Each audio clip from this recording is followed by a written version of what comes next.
Hey guys, welcome back to another mini vlog. আজকে হচ্ছে Sunday, তাই সকাল সকাল চা আর বিস্কিট নিয়ে একটু বসে পড়েছি।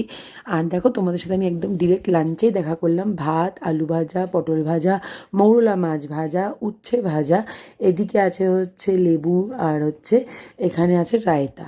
আর আমি করেছিলাম হচ্ছে ডাল, প্লেন মুসুরির ডাল করেছিলাম। আর রয়েছে চারাপোনা মাছ। আর সোমের জন্য আমি একটু চিকেন রান্না করেছিলাম। আর দেখো, সন্ধেবেলা আমরা বেরিয়ে পড়েছিলাম একটু তিনজনে মিলে। তো বাইকে করে যাচ্ছিলাম একটা কাজে। সেটা কী কাজ সেটা তোমাদের সাথে আমি অতি অবশ্যই শেয়ার করব, কিন্তু কিছুদিন পর শেয়ার করব যে আমরা কোথায় যাচ্ছিলাম ওদিনকে। তো যাই হোক, কাজকর্ম সেরে তারপরে ভাবলাম যে কোথায় যাই তাই জন্য একটু ঘোরাঘুরি করে চলে এলাম একটা কোজি ক্যাফেতে। তো দেখো, এখানে আমরা বসে একটুখানি গল্পগুজব করলাম, এদিক ওদিক দেখছিলাম। ডেকোরেশনটা বেশ ভালো লাগছিলো, ছিমছাম সাদামাটা। তো তারা দেখাই আমরা কি কি খেয়েছি এবার দেখো। তো আমরা অর্ডার করেছিলাম হচ্ছে চিকেন পকোড়া, আর করেছিলাম হচ্ছে কিটক্যাট মিল্কশেক, সেটা হচ্ছে সোমের জন্য। সানডেটা এইভাবেই কাটিয়েছিলাম। ভালো লাগলো আমার চ্যানেলটাকে সাবস্ক্রাইব করো, ভিডিওগুলোকে লাইক করো, কমেন্ট করো, শেয়ার করো। বাই।